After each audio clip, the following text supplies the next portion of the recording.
For more on the politics of this, let's turn to our own Howard Fineman, senior Washington correspondent for Newsweek magazine. Howard, good evening.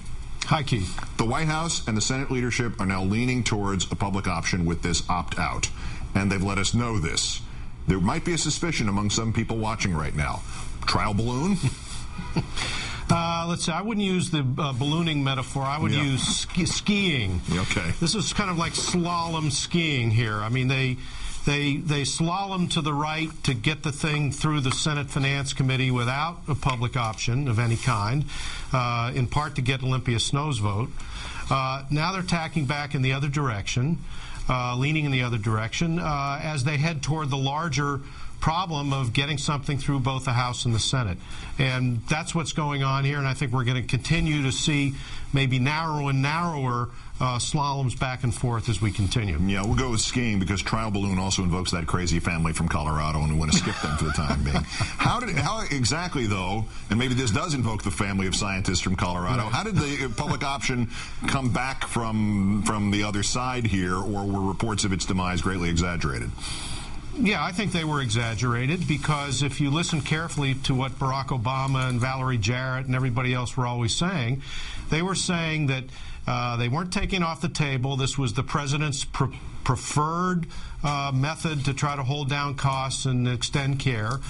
They weren't going to let everything go by the boards because of it, but that was their preferred method. So they've always been careful never to take it off the table, and now it's back. The speaker in that interview with Andrea Mitchell that she will run in entirety and exclusively tomorrow afternoon, she says she doesn't think she's going to call the House bill Medicare for everyone. The Majority Whip, Mr. Clyburn, said the opposite yesterday. How do we file this? It was fun while it lasted. Are they going to use it sort of as a side tool to try to round up those blue dogs?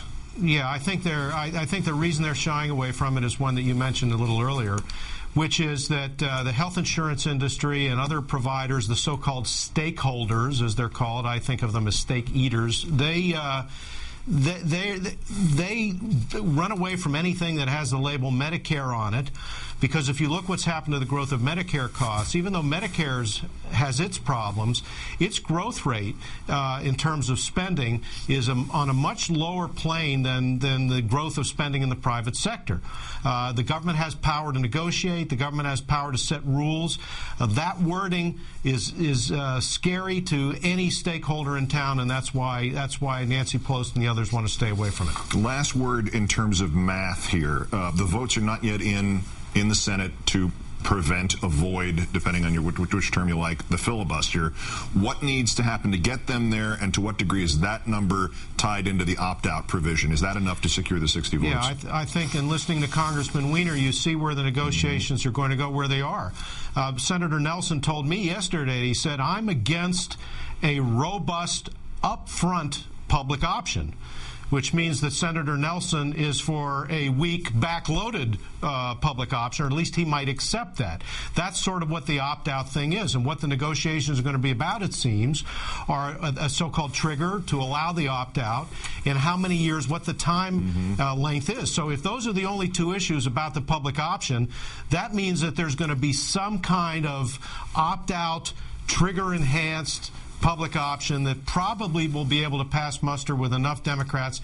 And if it does, even if Olympia Snow, who they tried so hard to get, suddenly goes off the reservation, they probably won't need her. But is Wiener's point going to be addressed there? That's not an opt-out immediately. That's an opt-out after it starts. Well, after it starts, and they'll negotiate. Is it 2 years, 4 years, 2.5 years? I mean, if you're just talking about length of time there, that's something they can negotiate about.